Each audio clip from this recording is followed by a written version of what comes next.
जय हिंद साथियों, स्वागत है आपका अपने परिवार अपने चैनल अपडेट आईटीआई करियर में, जहां पे आज हम लोग बात करेंगे कुछ महत्वपूर्ण टॉपिक के बारे में। जैसा कि आप लोग को पता है कि अभी बार्क जो है BARC अभी अपना एग्जाम जो है कंडक्ट करा रही है और कई सारे बच्चों का एग्जाम हो चुका है और कई सारे बच्चों का एग्जाम होना भी बाकी है। आज की क्लास में हम लोग आपके साथ इसलिए जुड़े हैं जिसमें हम बात करेंगे कि बहुत सारे बच्चों ने एग्जाम दे दिया है और उनका जो एग्ज़ाम है उस एग्ज़ाम को देने के बाद उन्हें लग रहा है कि हम क्वालिफाई कर पाएंगे या नहीं कर पाएंगे, क्या होने वाला है, इन सब बातों पे आज हम लोग बात करेंगे। ठीक है, इससे पहले मैं बता दूं कि बहुत सारे बच्चों ने एग्ज़ाम दे दिया है और बहुत सारे बच्चे का एग्ज़ाम बहुत बेहतर भी गया है।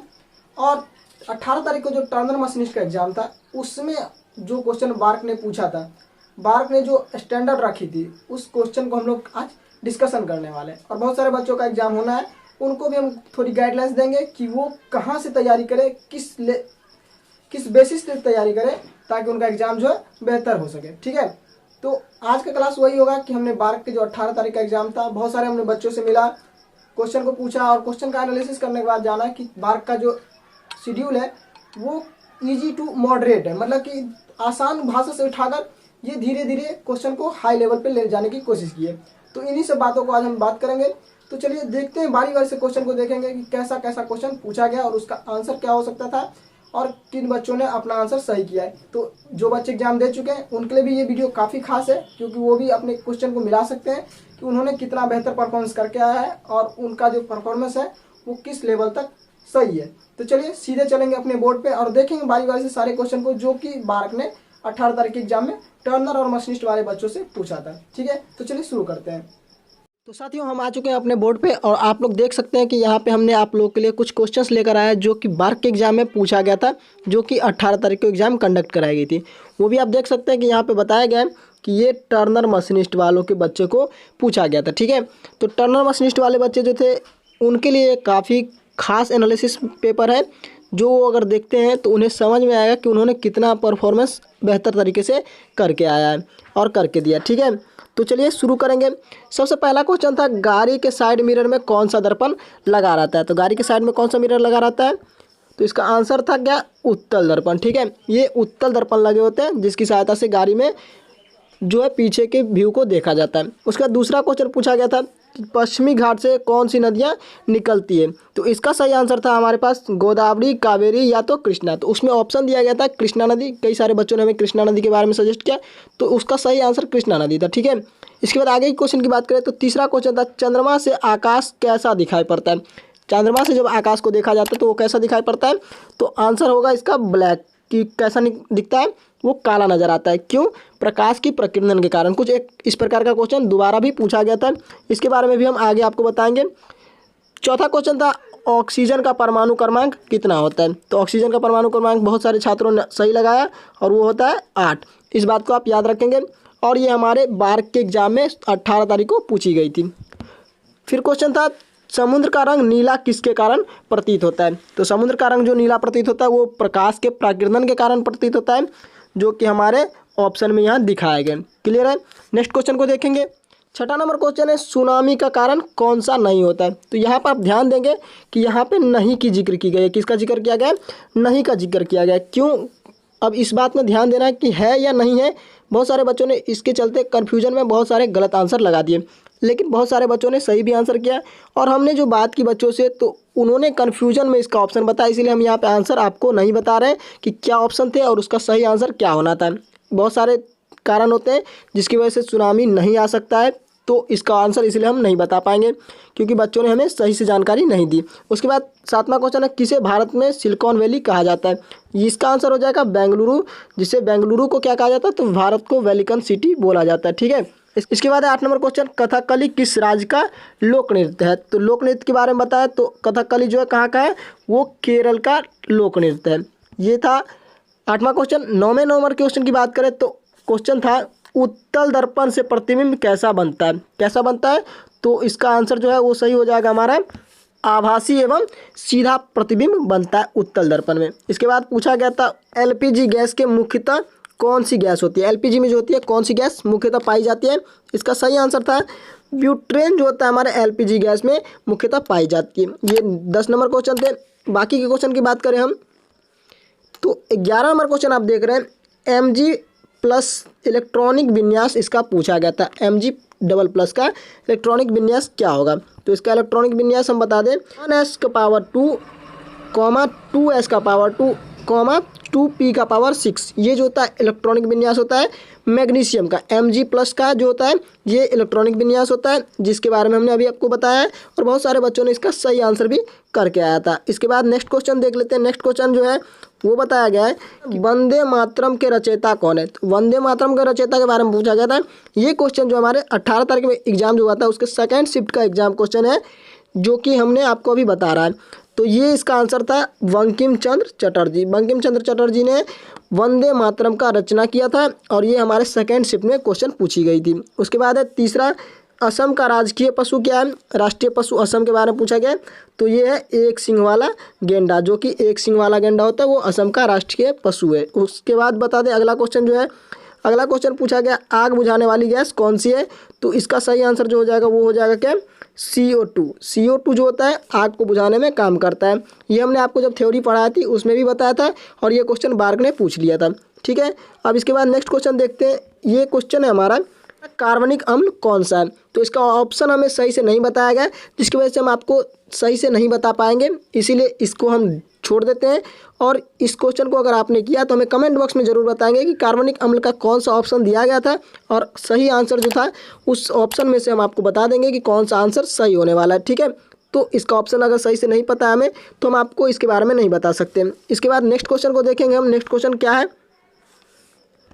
नेक्स्ट क्वेश्चन है कुछ मैथमेटिक्स का क्वेश्चन भी हमें पूछा गया था, जिसमें आपको देख रहे हैं यहाँ कि यहाँ √19 माइनस √13 है, फिर बीच में प्लस का साइन है और उसके बाद √19 प्लस √13 का मान कितना होगा ये पूछा गया।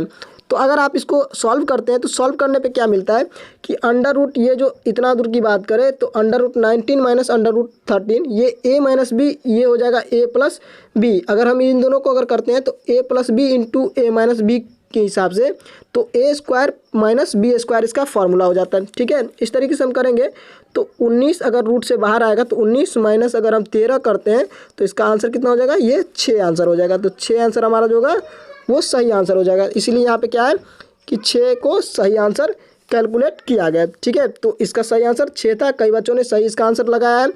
इसके बाद नेक्स्ट क्वेश्चन देखेंगे। नेक्स्ट क्वेश्चन है 9 से विभाजित कौन सी संख्या है? तो कुछ संख्या दिए गए थे, उसमें पूछा गया था कि 9 से कितना संख्या जो है वो विभाजित है। तो यहाँ अलग अलग प्रकार के ऑप्शन थे। पहला ऑप्शन है 3981, दूसरा था 1071 और 576। अगर आप इसको डिवाइड करने की कोशिश करते हैं तो ये सारे संख्या जो है वो कहीं ना कहीं क्या है कि 9 से विभाजित है। तो इसका आंसर जो हो जाएगा वो हो जाएगा ऑल ऑफ दी एबव, मतलब कि ऑल ऑफ दी जो इसका आंसर सही हो जाएगा। क्लियर है? इसका नेक्स्ट क्वेश्चन को देखेंगे। नेक्स्ट क्वेश्चन जो पूछा गया है, निकट दृष्टि दोष में कौन सा लेंस प्रयोग किया जाता है? निकट दृष्टि दोष जब जिस व्यक्ति की हो जाती है तो उनके लिए कौन सा लेंस उपयोग किया जाता है?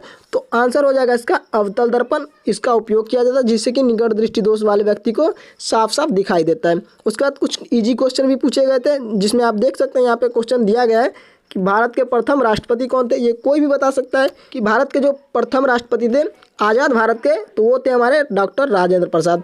ठीक है, तो ये हमारे क्वेश्चन थे। उसके बाद हमारा अगला क्वेश्चन था सबसे लंबा बांध कौन सा है? तो सबसे लंबा बांध की बात करें तो हमारा हो जाता है हीराकुंड बांध, जो कि हमारा सही आंसर है। तो इस बात को आप ध्यान रखेंगे और बहुत सारे बच्चों ने इसका सही भी आंसर किया था। इसके बाद नेक्स्ट क्वेश्चन देखेंगे। नेक्स्ट क्वेश्चन क्या कह रहा है? नेक्स्ट क्वेश्चन की बात कर रहे हैं तो नेक्स्ट क्वेश्चन में UNO का मुख्यालय कहाँ पर है? तो UNO का मुख्यालय पूछा गया है, ये हमारा है न्यूयॉर्क में, जो कि USA में पड़ता है और इसका सही आंसर न्यूयॉर्क हो जाएगा। फिर जाके एक क्वेश्चन था CS3, CS2, OH का IUPAC नाम पूछा गया था। ठीक है, तो इसका IUPAC नाम जो होगा वो हो जाएगा इथेनॉल हो जाएगा। क्या हो जाएगा? इथेनॉल हो जाएगा। ये हमारा सही आंसर था। उसके बाद नेक्स्ट क्वेश्चन देखेंगे। 23 नंबर क्वेश्चन, निकट दृष्टि दोष से प्रतिबिंब कहाँ बनता है? जिस व्यक्ति को निकट दृष्टि दोष हो जाता है तो आप लोग जानते हैं कि दृष्टि पटल जो होता है हमारा, रेटिना जो होता है, उस पर हमारा जब हम कोई भी वस्तु देखते हैं तो उसका पिक्चर बनता है। लेकिन जिस व्यक्ति को निकट दृष्टि दोष हो जाता है तो उसका जो पिक्चर बनता है वो कहाँ बनता है? तो इसका सही आंसर हो जाएगा रेटिना के सामने उसका पिक्चर बनने वाला है। क्लियर? इसके बाद नेक्स्ट क्वेश्चन की बात करें तो भारत की प्रथम महिला जिन्होंने ओलंपिक में पदक जीता था, इनका नाम पूछा गया था। तो इसका सही आंसर हो जाएगा कर्णम मल्लेश्वरी, और बहुत सारे बच्चों ने इसका सही आंसर भी करके आया था जिनसे हमने बात करी थी। ओके। उसके बाद हम देखेंगे अगला क्वेश्चन है सबसे गर्म ग्रह कौन सा होता है। तो सबसे गर्म ग्रह होता है हमारे सौरमंडल में, वो होता है शुक्र, जो कि हमारे पृथ्वी की सिस्टर है। ठीक है, इस बात को आप ध्यान रखेंगे। अगला क्वेश्चन देखेंगे, अगला क्वेश्चन क्या है। उसके बाद था क्वेश्चन कि करेंसी कौन जारी करता है, मतलब कि इंडियन करेंसी जो होता है भारतीय रिजर्व बैंक के द्वारा जारी किया जाता है। तो इसका आंसर हो जाएगा रिजर्व बैंक ऑफ इंडिया, जो कि हमारा सही आंसर है। उसके बाद नेक्स्ट क्वेश्चन देखेंगे, अगर पृथ्वी पर वायुमंडल ना हो तो आकाश कैसा दिखाई पड़ेगा, ये क्वेश्चन पूछा गया। इस मतलब हम बात करें तो प्रकाश के परावर्तन और अपवर्तन चैप्टर से बहुत सारे क्वेश्चन को लिया गया था, और उसके बाद हमारा दृष्टिपथल से भी क्वेश्चंस को लिए गए थे। तो ये दो टॉपिक को काफ़ी बिजी रखा गया था, और आप लोग क्वेश्चन जो देख रहे हैं क्वेश्चन काफ़ी हद तक उसी चैप्टर से लिए गए हैं। ओके, उसका आंसर जो हो जाएगा, आकाश जो हमें अगर पृथ्वी पर वायुमंडल नहीं होता तो कैसा दिखता है, तो वो हमारा काला नज़र आता है। क्यों? क्योंकि प्रकाश का पराकिरण पॉसिबल नहीं हो पाता, इसीलिए हमें काला नज़र आता है। उसके बाद नेक्स्ट क्वेश्चन है, भारत में से सबसे अधिक कौन सा खनिज पाया जाता है। भारत में जो होता है सबसे अधिक कौन सा खनिज पाया जाता है, तो इसका सही आंसर है अवरक। हमारे भारत में सबसे ज़्यादा अवरक पाया जाता है। 29 नंबर क्वेश्चन है, अंतरिक्ष से आकाश का रंग काला क्यों दिखाई देता है।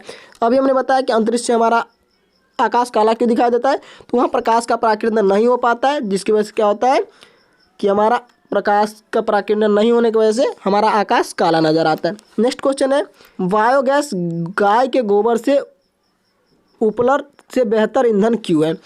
उपले जो होते हैं गाय के गोबर के उपले, वो बायोगैस के अपेक्षा कम उपयोगी क्यों है, तो इसका कारण है कि ये जो होता है सस्ता और नवीनीकृत है, मतलब कि इसका उपयोग सस्ते के लिए और नवीनकरण तरीके से किया जा सकता है, इसीलिए इसका उपयोग ज़्यादा किया जाता है। ठीक है, अब कुछ क्वेश्चंस मैथ के भी दिए गए थे, मैथ के क्वेश्चन को भी हम डिस्कशन कर लेते हैं। हमारे पास कुछ मैथ्स के क्वेश्चन है, ऐसा पिक्चर आप लोगों को दिया गया था, ये आप देख सकते हैं, ये कुछ पिक्चर दिए गए हैं जिसका आपको क्या किया गया था, कुछ इसमें से पूछा गया था, जो कि हम आपसे बात करने वाले हैं। दिखाए गए चित्र में रूम नंबर 1 का क्षेत्रफल ज्ञात करना, जहाँ पर क्या बताया गया था कि जहाँ पे y-1 = x होता है। ठीक है, तो इसका हम सॉल्व करके बताएंगे, सॉल्यूशन बताएंगे। तो सबसे पहले बात करें तो आप देख सकते हैं कि यहाँ आपको total all over the length कितना बताया गया था, 15 बताया गया था, और ये जो डिस्टेंस बता रही है कितना बता रहा है, 2 मीटर बता रहा है। इस हिसाब से हम समझ सकते हैं कि 15 में से 2 घटा देंगे तो यहाँ से लेकर यहाँ और यहाँ से यहाँ तक का दूरी 13 मीटर होने वाली है। इसके बाद बात करें कि इस साइड के अगर देख रहे हैं तो ये 14 मीटर है, और यहाँ 5 और 4 9 मीटर जो है हटा दिया गया। इसका मतलब ये चौड़ाई जो होगी कितना हो जाएगी, 5 मीटर हो जाएगी। इतना करने के बाद हम बता दें आपको, क्वेश्चन से एक चीज़ आपको यूज करना था, जो कि था y-1 = x, और हमने पता कर लिया कि x और y की दूरी मिलाकर कितनी ही 13 मीटर थी। ठीक है, अब हमने क्या किया, y-1 = x करेंगे तो हमारा कितना हो जाएगा, तो 13 मीटर तो दोनों मिलाकर था, तो हम एक चीज़ को उस पार भेज देंगे तो क्या हो जाएगा, y का मान निकल जाएगा। इसको कुछ आप इस तरीके से कर सकते थे कि y-x -1 = 0, इसको हम फर्स्ट समीकरण मान लेंगे। ठीक है, और फिर जाके हम करेंगे कि x + y = 13 मान लेंगे। ठीक है, इस दोनों समीकरण में हम कैंसिल करेंगे तो क्या हो जाएगा, हमारा ये जो भुजा निकल के आने वाला है ये हमारा 6 मीटर निकल के आ जाएगा। ठीक है, अगर आप कैलकुलेशन करके देखते हैं तो ये 6 मीटर आ जाएगा। और फिर जाके हम अगर ये जो हमारा रूम है, इस रूम की अगर हम क्षेत्रफल निकालते हैं, इस रूम की क्षेत्रफल निकालते हैं तो ये हमारा आयत हो जाएगा, और आयत का क्षेत्रफल जो होता है वो लंबाई गुने चौड़ाई होता है। तो लंबाई गुने चौड़ाई 6 × 5 अगर करते हैं तो 30 मीटर हमारा आंसर हो जाएगा, 30 मीटर स्क्वायर, जो कि हमारा ऑप्शन नंबर ए में सही दिखा रहा है। तो ठीक है, तो ये इस प्रकार से कुछ आंसर बनने वाले थे, और 30 मीटर आपका सही आंसर हो जाएगा। बहुत सारे बच्चों ने इसका सही आंसर भी किया था, और बहुत सारे बच्चों ने जिनसे बात किए उनका गलत आंसर भी था, तो वो लोग इन सब चीज़ों को ध्यान में रखेंगे। ठीक है, नेक्स्ट क्वेश्चन है हमारा, किसी बेलन के आधार की त्रिज्या आधी कर दी जाए एवं लंबाई को दुगुनी कर दी जाए तो क्षेत्रफल में क्या परिवर्तन होगा। क्षेत्रफल में परिवर्तन की बात कही जा रही है। सबसे पहले क्या पूछा कि कोई बेलन था जिसका त्रिज्या क्या था, कि ये अगर मान के चलिए 2 मीटर थी। ठीक है, 2 मीटर थी, और इसका जो है लंबाई क्या था, 1 मीटर था। फिर इसको क्या किया कि त्रिज्या को 2 से 1 कर दिया गया, आधा कर दिया गया, और लंबाई को 1 से 2 मतलब दोगुना कर दिया गया। तो इसके क्षेत्रफल में क्या परिवर्तन आएगा, तो अगर आप करके देखते हैं तो ये हो जाएगा हमारा πr² h बराबर, हम πr² h कर सकते हैं। ठीक है, और इसके अगर आर के वैल्यू पुट करें तो 2 का स्क्वायर 2 दूने 4 गुने 1 करेंगे, और ये पाई से पाई तो कैंसिल हो जाएगा। तो इधर की बात करें, इसको हम साफ़ कर लेते पहले, तो 2 गुने एच के बदले में 1, और इसके लिए करें तो 1 गुने 2, इस हिसाब से हम करेंगे तो ये 4 हो जाएगा और ये 2 हो जाएगा। अगर काटेंगे तो ये 2, मतलब कि हमारा पहले वाला जो बेलन होगा वो दुगुना रह जाएगा। इसके हिसाब से हम क्या कहेंगे कि हमारा जो क्षेत्रफल होगा वो आधी हो जाएगी। क्या हो जाएगी? आधी हो जाएगी। ये आप याद रखेंगे। बहुत सारे बच्चों ने इसका कन्फ्यूजन में दोगुना आंसर मार दिया था, और जिसकी वजह से उनका क्वेश्चन क्या होगा? गलत हो जाएगा। तो इन सब बातों को आपको ध्यान रखना है कि कौन पहले बोला गया और कौन बाद में बोला गया। ओके, नेक्स्ट क्वेश्चन की बात करते हैं। नेक्स्ट क्वेश्चन देखते हैं क्या कहा गया है। नेक्स्ट क्वेश्चन दिया गया है, दिखाए गए चित्र में ए बी की लंबाई ज्ञात करनी है। ए बी आप देख सकते हैं कि कुछ यहाँ पे ए बी अलग शेप में दिखाया गया है, तो इसका जो है हमें क्षेत्रफल लंबाई ज्ञात करनी है। कैसे करेंगे? तो हम जैसे कि बनाते थे अपना हाइपोटेनियस में, एच स्क्वायर बराबर पी स्क्वायर जोड़ बी स्क्वायर, यही फार्मूला लगाएंगे। और कुछ इस प्रकार से बनाएंगे, 21 का स्क्वायर, ठीक है, प्लस 20 का स्क्वायर, और ये हमारा हो जाएगा a b plus c b का स्क्वायर। ठीक है, ये क्योंकि ये दो अलग अलग दूरियां हैं, तो इस तरीके से अगर आप करते हैं तो हमारा ये कैलकुलेशन करने के बाद आंसर जो हो जाएगा वो हो जाएगा हमारा 10 मीटर। ठीक है, इस बात को आप ध्यान करेंगे और कैलकुलेशन करके आप इसका आंसर भी चेक कर सकते हैं। ओके, इसका नेक्स्ट क्वेश्चन देखेंगे हम। 34 नंबर क्वेश्चन है, एक वृत्त की त्रिज्या R1 दूसरे वृत्त की त्रिज्या R2 हो तो उसमें बने वृत्त की त्रिज्या R के बीच में क्या संबंध होगा? मतलब दो वृत्त है, छोटे छोटे वृत्त त्रिज्या वाले, और उनसे एक बड़ा वृत्त बनाया गया, उन दोनों के बीच में संबंध पूछा गया। इसका आंसर कुछ इस तरीके से आने वाला था, त्रिभुज का R1 और दूसरे त्रिभुज का R2। तो हम क्या करेंगे, हमें पूछा क्या गया है? संबंध पूछा गया है और त्रिज्या की बात कही गई है। तो हम लोग अगर बात करें वृत्त की परिमाप के बराबर, तो 2 पाई r और प्लस 2 पाई r, ये हमारे छोटे वृत्त के लिए हो जाएगा और बड़े वृत्त के लिए भी 2 पाई r हो जाएगा। ठीक है, तो इन दोनों की हम 2 पाई r कॉमन ले लेंगे, 2 पाई r कॉमन ले लेंगे, 2 पाई कॉमन ले लेंगे, तो R1 जोड़ R2 हो जाएगा, बराबर इधर अगर पाई r है तो 2 पाई r हो जाएगा। तो 2 पाई से 2 पाई कट जाएगा और ये R1 जोड़ R2 बराबर क्या हो जाएगा? हमारा बड़ा R हो जाएगा। तो ये ऑप्शन आपको ढूंढना है और आंसर करना है। ठीक है, तो इस प्रकार के कुछ क्वेश्चन थे जो कि हमने आपको बताया, और ये हमारा सही आंसर हो जाएगा। R1 जोड़ R2 बराबर बड़ा R हो जाएगा, जो कि नया वाला हमारा वृत्त बनेगा बड़ी त्रिज्या से, वो हमारा हो जाएगा। क्लियर है? इसका नेक्स्ट क्वेश्चन देखेंगे। ये एक अलग क्वेश्चन है, किसी पिलर की लंबाई 10 मीटर एवं छाया की लंबाई 10 मीटर है तो शीर्ष और छाया के बीच के कोण का क्या मान होगा? इस क्वेश्चन को आप समझेंगे कि ये हमारा कोई पिलर है जिसका लंबाई कितना है? 10 मीटर है, और छाया जो बन रहा है वो भी 10 मीटर का बन रहा है। तो इसके शीर्ष और इसके शीर्ष से कितना डिग्री का ये कोण बनेगा, ये पूछा गया। आप यहाँ पे tan का फॉर्मूला लगाएंगे, tan 45 बराबर 10/10, क्योंकि p/b होता है, तो ये हमारा p हो जाएगा और ये हमारा b हो जाएगा 10/10, तो ये हमारा 1 हो जाएगा। और tan 45 की बात कही गई थी जो कि बराबर है, तो इस हिसाब से हमारा क्या है कि ये 45 जो हमारा सही है वो आंसर हो जाएगा। तो इसमें 45 नंबर जो आंसर है, इसमें जो हमारा 45 आंसर है इसको आप सही कर लेंगे, ये हमारा 45 डिग्री सही होगा। उसके बाद नेक्स्ट क्वेश्चन था कैलकुलेशन में, बोर्ड मास का क्वेश्चन था, जो कि आप 11.25 गुने 11.25 प्लस 7.5 गुने 2.5 प्लस 19.25 गुने 19.25 का गुना करके आपको बताना था कि कितना होगा। तो इसका अगर आप कैलकुलेशन करते हैं तो 513.5 कुछ ऐसा आंसर आता है, जो कि नियरली अबाउट हमारे 514 के बराबर है। तो इसका सही आंसर 514 लिया गया। ठीक है, तो कुछ क्वेश्चंस थे जो कि हमने आपके साथ डिस्कशन किया कि बार्क ने जो 18 तारीख को एग्जाम लिया था टर्नर और मशीनिस्ट का, तो किस लेवल का क्वेश्चन पूछा था। तो आप लोग ने देखा कि कैसा क्वेश्चन बार्क के द्वारा पूछा गया। अगर आप लोग एग्जाम देने वाले हैं तो आप लोग को ज़्यादा टेंशन नहीं करनी है, क्योंकि एग्जाम जो है ईजी टू मॉडरेट ले रहा है। कुछ क्वेश्चंस को ही भारी लेवल से उठाया गया है, बाकी क्वेश्चन का लेवल जो है काफ़ी बेहतर है। आप लोग अच्छे तरीके से अगर प्रिपरेशन करते हैं, आप लोग अच्छे से एग्जाम देते हैं, तो आपका रिजल्ट कहीं ना कहीं बेहतर होने वाला है। तो हम आशा करते हैं कि आप लोग अच्छे तरीके से एग्जाम देंगे। तो मिलते हैं आपसे आगे क्लास में, तब तक के लिए आप हमें इजाज़त दीजिए।